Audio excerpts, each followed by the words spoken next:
Break के बाद एक बार फिर आपका बहुत स्वागत है। नमस्कार, मैं सोनाली और आप देख रहे हैं केकेडी न्यूज। रुक करते हैं इस वक्त की खास खबरों पर। चित्रकूट से खबर है, जहां पर जिले के प्रभारी मंत्री दिव्यांगजन सशक्तिकरण एवं पिछड़ा वर्ग कल्याण राज्य मंत्री स्वतंत्र प्रभार नरेंद्र कश्यप के चित्रकूट आगमन पर अंग वस्त्र पहनाकर भाजपा चित्रकूट जिला अध्यक्ष लवकुश चतुर्वेदी ने स्वागत किया है। इसके बाद उन्होंने नानाजी देशमुख की मूर्ति पर पुष्प अर्पित किए हैं। इसके पश्चात जगत गुरु रामभद्राचार्य दिव्यांग विश्वविद्यालय में दिव्यांगजन सशक्तिकरण विभाग एवं भारतीय क्रांति अंग निर्माण निगम द्वारा मोटराइज्ड ट्राई साइकिल और कान की मशीन, स्मार्टफोन, बैसाखी, छड़ी एवं सहायक उपकरण वितरण कर कार्यक्रम में शामिल हुए। इस मौके पर बांदा चित्रकूट सांसद आर.के. सिंह पटेल व अन्य कार्यकर्ता भी मौजूद रहे।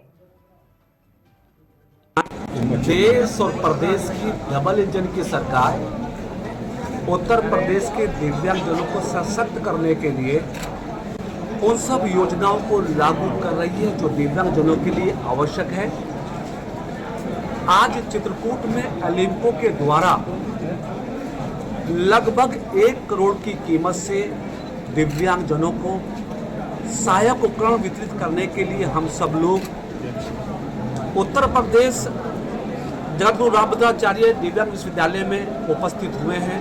मुझे खुशी है कि चित्रकूट में भी दिव्यांगजनों को सशक्त बनाने के लिए हमारी देश व प्रदेश सरकार की योजनाओं के साथ साथ एलिम्को और बहुत सारी संस्थाएं निजी रूप से भी सहयोग करके दिव्यांगजनों के को सशक्त करने में हमारा सहयोग कर रही है। हमें खुशी है कि जब से देश और प्रदेश की सत्ता योगी मोदी जी के हाथों में आई है, दिव्यांगजनों के चेहरे की खुशहाली इस बात को परिलक्षित कर रही है कि दिव्यांगजन सशक्त भी हुए हैं, समर्थ भी हुए हैं और उनके जीवन की यात्रा सुगम हुई है।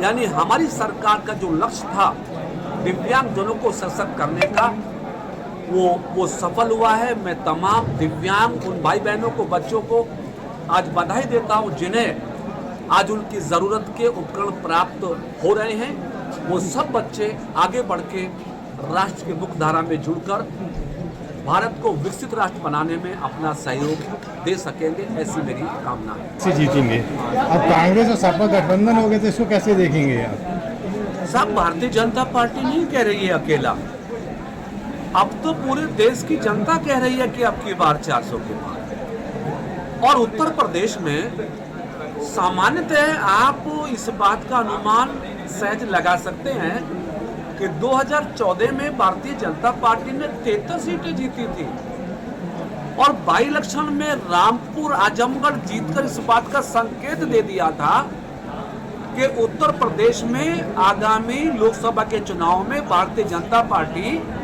उत्तर प्रदेश की सभी 80 सीटें जीते। इसमें कोई अतिशयोक्ति नहीं है। तो हमारी पार्टी की तैयारी, तीसरी बात, देश के प्रधानमंत्री के रूप में आदरणीय श्री नरेंद्र मोदी जी को बैठाने के लिए उत्तर प्रदेश की सभी 80 सीटों को जीतने के लक्ष्य की पूर्ति के लिए आगे बढ़ रही है।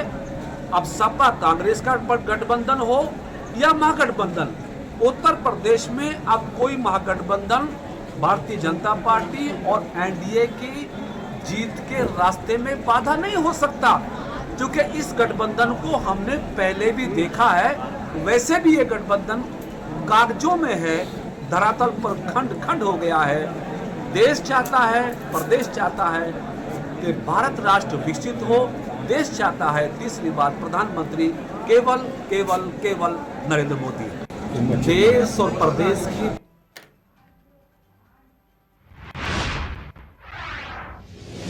खबर हरदोई से है, जहां आगामी त्योहार और लोकसभा चुनाव को लेकर के हरदोई पहुंचे अपर पुलिस महानिदेशक। उन्होंने चुनाव को लेकर स्कूलों का निरीक्षण किया और अधिकारियों के साथ बैठक कर जनपद का हाल जाना है। इस दौरान एडीजी के कार्यक्रम से मीडिया को दूर रखा गया है। मीडिया को किसी कार्यक्रम की जानकारी भी नहीं दी गई है।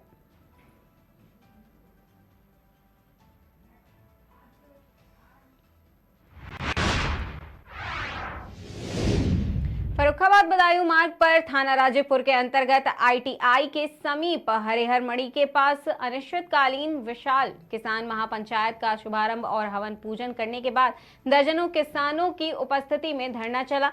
इस महापंचायत में किसान दर्जनों गाड़ियों के साथ शामिल हुए। महापंचायत के पहले दिन आंदोलन देर से चालू हो सका। इस मौके पर प्रदेश उपाध्यक्ष अवधेश सोमवंशी, प्रदेश महासचिव संजय सोमवंशी, जिला अध्यक्ष नरेंद्र सोमवंशी सहित तमाम किसान डटे रहे। सूत्रों द्वारा बताया गया कि किसान नेताओं को शासन द्वारा महापंचायत करने की अनुमति नहीं दी गई है, जिससे किसान नेताओं में रोष पनप रहा है। उनका कहना है कि हम शांतिपूर्ण अपनी मांगों को रखेंगे, जब तक मांगे पूरी नहीं होती है धरना प्रदर्शन चलता ही रहेगा। यदि सरकार ने मांगों पर धरना नहीं दिया तो आगामी लोकसभा चुनाव में सरकार को सबक सिखाने का काम किया जाएगा। ये आज से कार्यक्रम हो रहा है, इसके बारे में जानकारी दें, क्या है? देखिए, जो ये आज कार्यक्रम हो रहा है ये पहले से तय था और उसके उपलक्ष्य में यात्रा भी गांव-गांव निकाली गई थी, किसान जोड़ो यात्रा।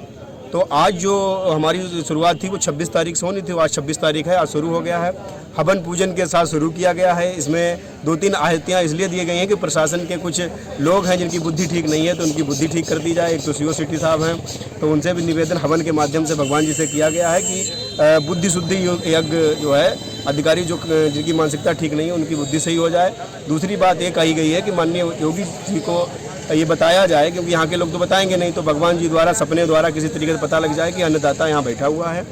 और उन्होंने जो है जंग छेड़ दी है, शुरुआत हो चुकी है इस आंदोलन की और जिले का बड़ा आंदोलन होगा बड़ी मांगों के साथ। और इस आंदोलन की आज शुरुआत, आज शंखनाद हो गया है। निरंतर ये महापंचायत चलेगी और जब तक शासन स्तर से बात नहीं होती, माननीय मुख्यमंत्री जी से बात नहीं होती, तब तक हम लोग नहीं जाएंगे। चाहे वो किसी भी स्थिति में हो, हम लोग शांतिप्रिय तरीके से धरना कर रहे हैं और शांतिप्रिय तरीके से ही रहेगा, क्योंकि अनुशासनहीनता करना या किसी तरीके से हिंसा करना हमारे उद्देश्य में नहीं है, ना हम कभी करते हैं। हमारी ये निजी जगह है और यहाँ पर जहाँ पर इस ग्राउंड में महापंचायत हो रही है, यहाँ पर हमारे सबके रहने खाने पीने की सारी व्यवस्थाएं की गई हैं। आज एक दुखद घटना घट गई थी। हमारे यहाँ के जो पूर्व जिला पंचायत सदस्य श्री विजय सोमवंशी जी जो थे वो ख़त्म हो गए, तो इस वजह से उनके निधन के कारण हम लोगों ने शॉर्ट में आज कर लिया है। आज सिर्फ पूजा पाठ तक रखा है और महापंचायत की शुरुआत कर दी है आज डॉक्टर साहब द्वारा, उन्होंने बताया है। आप समझते तो इस तरीके से निरंतर चलेगी और जब तक मांगे पूरी नहीं होगी। कितनी सूत्रों की मांग है? ये लगभग 12 सूत्री मांग तो हमारी जो सरकार से है, और उसके बाद में एक ज्ञापन और भी है, वो जनपद में जिलाधिकारी महोदय के लिए। सुरक्षा व्यवस्था के लिए पुलिस क्या इंतजाम किया गया? देखिए, CO सिटी की मानसिकता हमारे प्रति हमेशा खिलाफ रही है और हमें जो जानकारी मिली है वो ये मिली है कि यहाँ पर अभी उन चार्ज में CO सिटी प्रदीप सिंह जी हैं, तो उन्होंने उस दिन भी आख्या चोरी करके बदलवाई है, क्योंकि मूल जो आख्या सही लगी थी वो मेरे पास कॉपी है, जिसको हम कहाँ पे हमें रखना है वो रखेंगे। माननीय प्रमुख सचिव गृह संजय प्रसाद जी के लिए हमने आज लेटर बनाया है, आज ईमेल हो जाएगा, उसमें उनकी शिकायत की जाएगी कि देखिए आख्या इस तरीके से कार्यालय से दोबारा चोरी कराई गई है। और ADGP आलोक सिंह जी से भी मुलाकात जल्दी ही होगी, हो सकता है धरना स्थल पर ही होगी। माननीय मुख्यमंत्री जी से हमारे राष्ट्रीय अध्यक्ष जी मिले थे, हमने उनको भी पूरी बात अवगत करा दी है। तो प्रदीप सिंह जी की मानसिकता के कारण यहाँ पर जो है पुलिस सुरक्षा नहीं मिली है, आपको दिखाई दे रहा है। और यहाँ पर कोई भी घटना अगर घटती है तो उसकी जिम्मेदारी सीधे पुलिस प्रशासन की होगी, जिला प्रशासन की होगी, SDM अमृतपुर की होगी, क्योंकि उन्होंने ही अपने कार्यालय से आख्या चोरी कराई है। दूसरी बात यह है कि यहाँ पर हम लोग सक्षम हैं, किसान इतना सक्षम है, किसान के ऊपर सुरक्षा तो देते ही कहाँ हैं, आंसू गैस के गोले दागते हैं उनके ऊपर, जो है फायरिंग करते हैं, तो किसान का सम्मान तो रहा ही नहीं है। हम लोग शांतिप्रिय तरीके से बैठे हैं, एक गुहार लगाई थी और गुहार के हिसाब से हमें सुरक्षा नहीं मिली, कोई बात नहीं, हम लोग सक्षम हैं, करेंगे। यहाँ पर रात्रि में रुकेंगे भी और लोग बुराई भी हम लोगों से मानते हैं, क्योंकि हम अच्छे काम के लिए आवाज़ उठाते हैं। तो जितना भूमाफिया है, खनन माफिया हमसे खिलाफ है, तो कोई भी अगर घटना घटेगी तो उसकी सीधी सीधी जिम्मेदारी CO और SDM की होगी और सुरक्षा हम अब मांग भी नहीं रहे। आज से कार्यक्रम